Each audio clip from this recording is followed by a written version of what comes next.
Hi guys, எல்லாருக்கும் வணக்கம். Welcome to மேஸ்டர் Tamil. இன்னைக்கு நம்ம என்ன பார்க்க போறோம் அப்படின்னா, ஜாமெண்ட்ரில இருந்து லைன்ஸ் அண்ட் ஆங்கிள் கான்செப்ட் உங்களுக்கு எல்லாருமே தெரியும். ரொம்ப ஈஸியான கான்செப்ட் தான். இதுதான் ஜாமெண்ட்ரியோட பேஸ் கான்செப்ட். ஓகேங்களா? இதுல கிளியர் ஆயிட்டீங்க அப்படின்னா, இதுக்கப்புறம் உள்ள போறது எல்லாமே இதை பேஸ் பண்ணி தான் மேக்ஸிமம் வரப்போகுது. ஓகேவா? இதுல மெயினா டிரான்ஸ்வர்ஸ் அப்படின்ற கான்செப்ட் வந்து ரொம்ப முக்கியம். ஓகேவா? இதை வச்சு ஒரு சின்ன சின்ன கான்செப்ட் வந்து எக்ஸாம்ஸ்ல ஃப்ரீக்வெண்டா கேட்டுட்டே வரான். அது என்னன்னா, இப்போ ரயில்வேஸ்ல என்டிபிசிஸ் இருக்குல்ல, அதுல வந்து இது மாதிரி ரைட்ல இருக்கு பாருங்க. இது மாதிரி கொஸ்டின்ஸ் வந்து அதிகமா கேட்டு வராங்க. ஓகே. ஸோ அதனோட கான்செப்ட்ஸ் என்ன, அதனோட கொஸ்டின்ஸ் என்ன அப்படின்றத ஒவ்வொன்றா நம்ம பார்க்கலாம். ஃபர்ஸ்ட் உங்களுக்கு டிரான்ஸ்வர்ஸ் அப்படின்ற கான்செப்டை உங்களுக்கு எக்ஸ்பிளைன் பண்ணிடுறேன். அதான் உங்களுக்கு ரொம்ப ஈஸியா இருக்கும். ஓகே. அதுக்கு முன்னாடி உங்களுக்கு என்ன தெரியணும்னா, ஒரு ஸ்ட்ரெயிட் லைன் எவ்வளவு ஆங்கிளை மேக் பண்ணும் அப்படின்னு மாதிரி உங்களுக்கு தெரியணும். ஒரு ஸ்ட்ரெயிட் லைன் எவ்வளவு ஆங்கிளை மேக் பண்ணணும்னா 180 டிகிரி. ஓகேவா? அதே மாதிரி ஒரு பாயிண்ட் எவ்வளவு ஆங்கிள் மேக் பண்ணணும்னா எனக்கு 360 டிகிரி. ஓகேவா? ஸோ இப்போ இந்த 180 டிகிரி இருக்க ஒரு லைன் இப்போ இன்னொரு லைன் வந்து இதை அப்படியே கட் பண்ணுது. ஓகே. இது ஏ, இது பின்னு வச்சுக்கோங்க. இந்த பாயிண்ட் சி, இது டி. இந்த சிடின்ற ஒரு லைனு இந்த சின்ற பாயிண்ட்ல வந்து கட் பண்ணுதுன்னு வச்சுக்கோங்களேன். இப்போ இந்த இடத்துல எனக்கு டீட்டா இருக்குன்னா, இங்க ரிமைனிங் ஆங்கிள் என்ன வரும் எனக்கு? 180 மைனஸ் டீட்டா. இதுதான் ஃபுல் அண்ட் ஃபுல் கான்செப்ட். வேற ஒன்றும் இல்லை. இது டீட்டாவா இருந்துச்சு அப்படின்னா இது 180 மைனஸ் டீட்டா. இப்போ சிம்பிள். அதே மாதிரி இன்னொரு லைன் வரைஞ்சிக்கோங்க. ஓகே. இப்போ இங்க டீட்டா, இது என்னது? 180 மைனஸ் டீட்டா. இது ஒரு ஸ்ட்ரெயிட் லைனா கன்சிடர் பண்ணி நீங்க வரைஞ்சிட்டீங்க. இப்போ இது ஒரு ஸ்ட்ரெயிட் லைன் வச்சுக்கோங்களேன். அப்போ இங்க டீட்டாவா இருக்குன்னா அப்ப இங்க எனக்கு என்ன வரும்? 180 மைனஸ் டீட்டா தான் வரும். ஏன்னா ஒரு ஸ்ட்ரெயிட் லைன் எவ்வளவு ஆங்கிள் மேக் பண்ணும்? 180 டிகிரி மேக் பண்ணும். அதே தான் இப்போ இந்த பக்கம் எடுத்துக்கிட்டீங்கன்னா இங்க எனக்கு டீட்டா. ஸோ இதுதான் வந்து ஒரு ஸ்ட்ரெயிட் லைன், இன்டர்செக்டிங் லைன்ஸ். ஓகேவா? எப்படி ஆங்கிள்ஸ் பிரிக்குதுன்னு அர்த்தம். இன்டர்செக்டிங்னா ரெண்டு லைன் வந்து வெட்டிக்குச்சு அப்படின்னா அந்த ரெண்டு லைனும் எப்படி ஆங்கிள்ஸை மேக் பண்ணும் அப்படின்றது இந்த கான்செப்ட், இந்த டயக்ராம். ஸோ இப்போ இதுல இந்த ரெண்டு ஆங்கிள் இருக்குல்ல, இதுக்கு பேர் வந்து வெர்டிகலி ஆப்போசிட் ஆங்கிள். அதுக்கு பேரு vertically opposite angles R same சொல்லுவாங்க. அதாவது குத்தெதிர் கோணங்கள் தமிழ்ல. ஓகே. அதே மாதிரி இது ரெண்டும் எனக்கு குத்தெதிர் கோணங்கள். ஸோ இதே கான்செப்ட் தான் இந்த இடத்துல நான் போட்டிருக்கேன். சரி, ஃபர்ஸ்ட் இதுல டிரான்ஸ்வர்ஸ் அப்படின்ற முக்கியமான நம்பரிங் போட்டுறேன். இது 1, இது 2, இது 3, இது 4 போட்டுக்கிறேன். இது 5, 6, 7. எதுக்காக நான் பின்னாடி சொல்றேன்.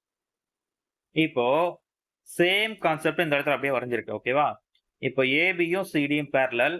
ஒரு லைன் வந்து வெட்டுது. எக்ஸ்ன்ற ஒரு லைன் வந்து ரெண்டுத்தையும் வந்து ஒரு பாயிண்ட்ல வெட்டுது. ஓகேவா? இப்போ இந்த இடத்துல மேக் பண்றாங்க theta 180 minus theta, theta 180 minus theta. Same. ஏன்னா ஏபியும் சிடியும் நான் பேரலல் இந்த இடத்துல சொல்லிட்டேன். ஓகேவா? அப்போ இங்க என்ன ஆங்கிள் மேக் பண்ணுதோ அதே ஆங்கிள் தான் இந்த இடத்தையும் மேக் பண்ணும். ஓகேவா? வேற எந்த ஒரு சேஞ்சஸும் இருக்காது. சேம் ஆங்கிள் தான் மேக் பண்ணும். ஓகேவா? ஸோ இதனால இதுல ஒரு செட் ஆஃப் கான்செப்ட்ஸ் உங்களுக்கு தெரியணும். ஃபர்ஸ்ட் கரஸ்பாண்டிங் ஆங்கிள்ஸ், அதாவது தமிழ்ல வந்து ஒத்த கோணங்கள் சொல்லுவாங்க. தமிழ்ல ஒத்த கோணங்கள், அதாவது இங்க டீட்டா இருக்குல்ல, இங்க என்ன ஆங்கிள் இருக்கோ அதே மாதிரி இங்கேயும் ஆங்கிள் இருக்கிறது தான் என்னது? ஒத்த கோணங்கள் சொல்லுவாங்க. Same corresponding angles. இங்க டீட்டானா இங்க டீட்டா. அது மாதிரி என்னது? Angle 1 is equal to angle 5. ஓகேவா? அதே மாதிரி தான் ஆங்கிள் 2 இஸ் ஈக்குவல் டு என்னது? ஆங்கிள் 6. இங்க என்ன ஆங்கிள் இருக்கோ அதுதான் கீழே இருக்க போகுது. ஸோ இதே மாதிரி 3, 7, 4, 8. ஓகேவா? இதுதான் வந்து corresponding angles. Second, interior opposite angles R same சொல்லுவாங்க. இன்டீரியர் ஆப்போசிட்னா உள்ளெதிர் கோணங்கள். உள்ளெதிர் கோணங்கள். இதுல பாருங்க, இதுல 3, 5 சேமா இருக்கா? இது ஏபியும் சிடியும் பேரலா இருக்கும்போது ஒரு லைன் ஏதோ ஒரு லைன் கட் பண்ணுச்சு அப்படின்னா உள்ளெதிர் கோணங்கள் சமம்னு பேரு. ஓகேவா? அதாவது 3, 5. 3 is equal to 5. Interior opposite angle, உள் எதிர் கோணம். ஓகேவா? இதெல்லாம் ஈக்குவல்னு பேரு. அதே மாதிரி 2ம் 8ம் எனக்கு சேம். 2 is equal to என்னது? 8. இங்க என்ன ஆங்கிள் இருக்கோ அதே ஆங்கிள் தான் அங்க இருக்க போகுது. இதே மாதிரி எக்ஸ்டீரியர் ஆப்போசிட் ஆங்கிளும் சேமா இருக்கும். அதாவது இங்க 1ம் 7ம் சேம், 4ம் 6ம் சேம். இதுதான் என்னது? Exterior opposite angle. வெளி எதிர்கோணங்கள். ஓகேவா? இதெல்லாம் ரொம்ப முக்கியமானது. இது தெரிஞ்சுச்சுன்னா ரொம்ப ரொம்ப ஈஸியா உங்களுக்கு இந்த கான்செப்ட் புரிஞ்சிடும். இப்போ இத பேஸ் பண்ணி தான் இந்த இடத்துல வரப்போற டயகிராம் உங்களுக்கு எக்ஸ்பிளைன் பண்ண போறேன். இந்த கலரிங்லாம் அதுல எக்ஸாம்ல இருக்காது. ஓகேவா? ஜஸ்ட் உங்களுக்கு பின்னாடி கொஸ்டின்ஸ்லாம் குடுப்பேன். அது மாரி தான் உங்களுக்கு இருக்கும்.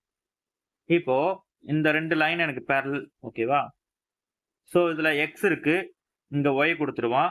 அதுக்கப்புறம் இந்த ஆங்கிள் என்ன அப்படின்னு கேட்பான். வேற ஒண்ணும் கிடையாது. இந்த ஆங்கிள். அதாவது சிம்பிளா சொல்லப்போனா, இது ஏ, இது ஓ, இது பின்னு வச்சுக்கோங்க ஜஸ்ட். சோ இந்த ஆங்கிள் இது வந்து எக்ஸ், ஒய், இசட், டபிள்யூ.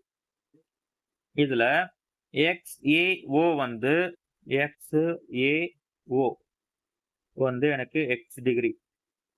அதே மாதிரி இங்க ZBO வந்து கொஸ்டின் கொடுத்துருவோம். ZBO வந்து எனக்கு y டிகிரி அப்படின்னா AOB என்ன? AOB is equal to என்னன்னு கொஸ்டின் கேட்போம். ஓகேவா? ரொம்ப சிம்பிள். இதுல வந்து இந்த இடத்துல சென்டர்ல ஒரு கோடு வரைஞ்சிருக்கலாம். ஜஸ்ட் இமேஜினரி கோட வரைஞ்சுக்கோங்க. இப்போ சேம் இன்டீரியர் ஆப்போசிட் ஆங்கிள் சொன்னல அதே தான். இந்த இடத்துல எக்ஸ் இருக்கு அப்படின்னா இங்க அதே எக்ஸ் தான் இருக்கு போது கலரிங் பண்ணியிருக்கேன் பாருங்க. சேம் இங்க ஒய் இருக்கு அப்படின்னா இங்க என்னது எனக்கு ஒய் ஒரு பேரலல் லைன் நான் வரைஞ்சிருக்கேன் இமேஜினரியா. ஓகேவா? சோ எனக்கு இந்த இடத்துல ஏவும் பியும் கொடுத்துட்டாங்க அப்படின்னா எனக்கு இன்டீரியரா இருக்கிறது எக்ஸ் பிளஸ் ஒய் வேற ஒன்றும் இல்லை. டைரக்டா ஆன்சர் ஆட் பண்ணி போட்டுருங்க. சேம் இதே எக்ஸ்டீரியர் இது இன்டீரியர் இது என்னது எக்ஸ்டீரியர்.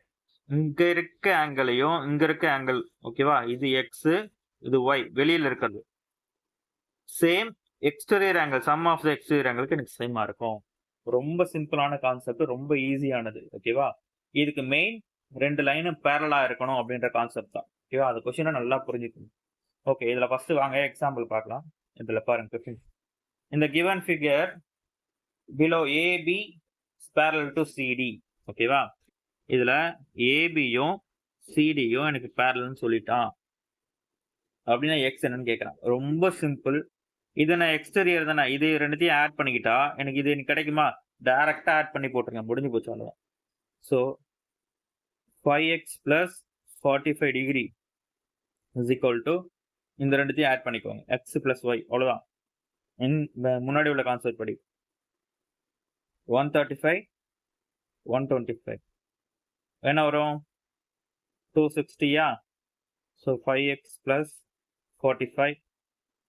ஸோ 5x ஓட வேல்யூ வந்து 215 வரும். ஸோ எக்ஸோட வேல்யூ 43 டிகிரி. ரொம்ப சிம்பிள். ஓகேவா? எக்ஸோட வேல்யூ வந்து என்னது 43. ஸோ அடுத்த கொஸ்டின் நான் சால்வ் பண்றேன். அதுக்கு அடுத்த கொஸ்டின் எக்ஸாம்ல கேட்ட கொஸ்டின்ஸ் நீங்க ட்ரை பண்ணி ஆன்சர். Second question. ஸோ இதை பாருங்க. இதுல ஏபி இஸ் பேரலல் டு சிடின்னு கொடுத்துட்டான். AB is parallel to CD. ரொம்ப சிம்பிள். ஷோஸ் இந்த figure find the value of x. இதுல ரொம்ப சிம்பிள் தான். ஒரு சின்ன வேல்யூ மட்டும் மாத்தி போட்டிருக்கேன், அதை மட்டும் கண்டுபிடிச்சா போதும். இது என்னன்னா நம்ம இன்டீரியர் உள்ள இருந்தா எடுக்க போறோம். ஸோ ஆனா இங்க இந்த இடத்துல வெளியே ஒரு ஆங்கிள் கொடுத்துட்டான். என்னது 120 டிகிரின்ட்டு. ஒரு ஸ்ட்ரெயிட் லைன் எவ்வளவு ஆங்கிள் மேக் பண்ணும்? 180 டிகிரி மேக் பண்ணும். கரெக்டா? ஸோ இங்க வந்து எனக்கு 120 டிகிரி அப்படின்னா ரிமைனிங் ஆங்கிள் என்ன வரும்? எனக்கு 60 டிகிரி. அவ்வளவுதானே? ஸோ இந்த இடத்துல வந்து எனக்கு 120 டிகிரி இருக்கு. ஓகேவா? இந்த இடத்துல நான் ஓன்னு எடுத்துக்கிறேன். ஓகே, இங்க எக்ஸ் இங்க ஒய் ஜஸ்ட் ஒரு வேல்யூ ஸ்டார். கேபிட்டல் எல்லாமே கேபிட்டல், இது ஸ்மால் எக்ஸ். ஸோ அப்போ இங்க வந்து எனக்கு என்ன வரும்? 60 டிகிரி. ஓகேவா? இங்க ஆல்ரெடி என்ன இருக்கு? 20 டிகிரி இருக்கு. ஸோ அப்போ இதோட சம் என்ன கிடைக்கும் எனக்கு? X plus 30. X plus 30 degree is equal to என்ன வரும்? இந்த ரெண்டுத்தோட சம் தானே வரும் எனக்கு. அவ்வளோதான் answer. 60 degree plus 20 degree. So எக்ஸோட value 80 minus 30 is equal to 50 degree. முடிஞ்சு. ஓகேவா? ஒண்ணுமே இல்லை, ரொம்ப சிம்பிள். இது மாதிரி கொஸ்டின்ஸ்லாம் வந்துச்சுன்னா டக்குன்னு ஆன்சர் கொஸ்டினை பார்த்தோமா ஆன்சர் போட்டோமான்னு போயிட்டே இருக்கணும். ஸோ இந்த கொஸ்டினை நீங்க என்ன பண்ணுங்க, கமெண்ட்ல போடுங்க. ரொம்ப ஈஸியான கொஸ்டின் தான். ஜஸ்ட் இது ரெண்டுத்தையும் ஆட் பண்ணா உங்களுக்கு ஆன்சர். ஓகேவா? ஸோ இந்த கொஸ்டினோட ஆன்சரை கமெண்ட்ல போடுங்க. ஓகே, இதே மாதிரி நிறைய கான்செப்ட்ஸ் நம்ம பார்ப்போம். அதுக்கு முன்னாடி நீங்க என்ன பண்ணணும்? இது மாதிரி மேத்ஸ் குரு தமிழ் சேனலை சப்ஸ்கிரைப் பண்ணணும். உங்க ஃப்ரெண்ட்ஸ் எல்லாருக்கும் ஷேர் பண்ணுங்க. அதுக்கப்புறம் இந்த கொஸ்டினோட ஆன்சரை கமெண்ட் பண்ணுங்க. ஃபர்ஸ்ட் நிறைய பேர் யாருமே இந்த எவ்வளவு கொஸ்டின்ஸ் போட்டாலும் கமெண்ட் பண்ண மாட்டீங்க. முடிஞ்ச அளவுக்கு கமெண்ட் பண்ணுங்க. ஓகே, ரொம்ப யூஸ்ஃபுல்லான கொஸ்டின்ஸ் தான் இதுக்கப்புறம் வரப்போகுது. இதுக்கப்புறம் ஸ்டூவர்ட் தியரம், அதுக்கப்புறம் அப்ரோனஸ் தியரம், அதுக்கப்புறம் ஜியோமெட்ரியில் என்னென்ன தியரம்ஸ் இருக்கோ எல்லாத்தையுமே வந்து வித் எக்ஸ்பிளனேஷனோட என்னென்னலாம் எக்ஸாம்ஸில் அதிகமான கொஸ்டின்ஸ் கேட்குறோன்னா எல்லாத்தையும் உங்களுக்கு டிஸ்கஸ் பண்ண போகிறேன். ஓகே, தேங்க்யூ, பாய் பாய். நெக்ஸ்ட் செஷனில் பார்ப்போம்.